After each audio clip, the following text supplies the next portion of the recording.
poem I want to start with. and there's two versions. There's two versions that I have, and I actually might read both. It's called Chickpea to Cook, as in like the chickpea that you eat and the cook that's cooking it. Chickpea to Cook. This is a poem by Jalaluddin Rumi, who, for those of you that come to meditation, know that I really love. The first translation is by Coleman Barks.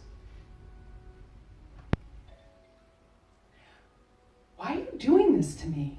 The cook knocks him down with the ladle. Don't you try to jump out. You think I'm torturing you. I'm giving you flavor, so you can mix with spices and rice and be the lovely vitality of a human being. Remember when you drank rain in the garden? That was for this. Grace burst, sexual pleasure, and then a boiling new life begins, and the friend, capital F, the friend has something good to eat. Eventually, the chickpea will say to the cook, boil me some more. Hit me with the skimming spoon. I can't do this by myself. I'm like an elephant that dreams of gardens back in Hindustan and doesn't pay attention to his driver. You're my cook, my driver, my way into existence. I love your cooking. The cook says, I was once like you, fresh from the ground. Then I boiled in time and boiled in the body 2 fierce boilings. My animal soul grew powerful. I controlled it with practices and boiled some more and boiled once beyond that and became your teacher.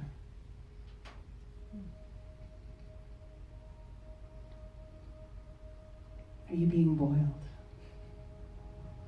This week I've definitely been boiled and boiled and boiled some more. Why the boiling? Sometimes it can feel as though it's a torture.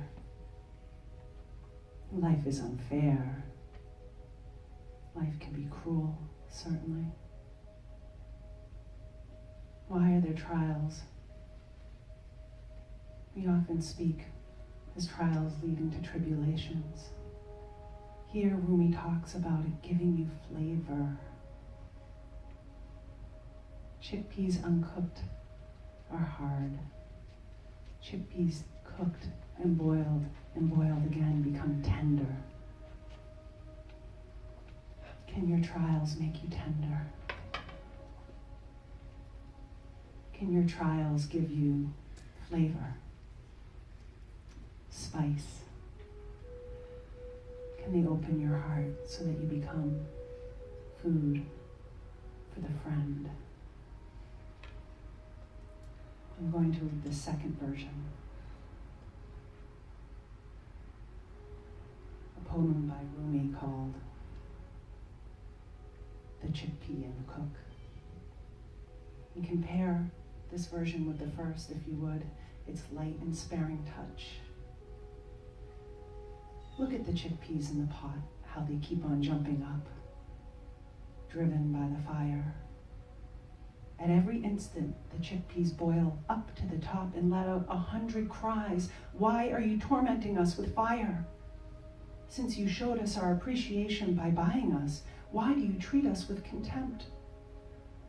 The housewife keeps stirring with the ladle. Now. Boil sweetly and do not jump back from the one that made the fire. I do not cook you because I dislike you. I want to gain taste and savor. You will become food and then mix with the spirit. You do not suffer tribulation because you are despicable. Fresh and succulent, you used to drink water in the garden. Your water drinking was for the sake of this fire. His mercy is prior to her wrath, so that mercy could acquire a stock in trade, existence, For without pleasure, flesh and skin do not grow. If they do not grow, what can love for the friend waste away? Gentleness will come again, asking forgiveness. Now you have purified yourself and jumped across the stream to safety. The cook, she says, "Oh, chickpeas, you fed in the spring pasture, and now suffering has come as your guest. Receive it well, so that the guest may return in gratitude and tell of your generosity before the king. Then in place of benefits, the benefactor will come, and all benefits will envy you." This boiling is a purification. How can we be truly alive if we do not experience the full spectrum of human experience? How can we know joy if we don't know pain? How can we know pleasure if we do not know loss? Boil, I say. Boil me once, boil me twice. Knock me down with a skimming spoon. As I cry, why, God? Why? Why is it this way? The friend looks at me and says, "This is what you were born for, to become food, nourishment, part of the great cycle of life, a breaking open, a transmutation."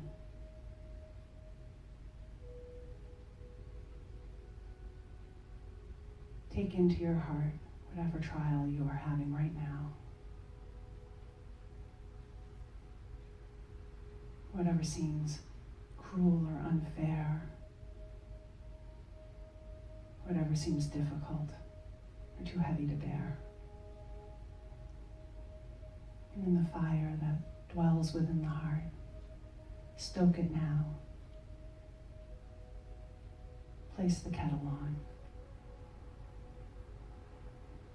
Take your skimming spoon and stir, giving thanks.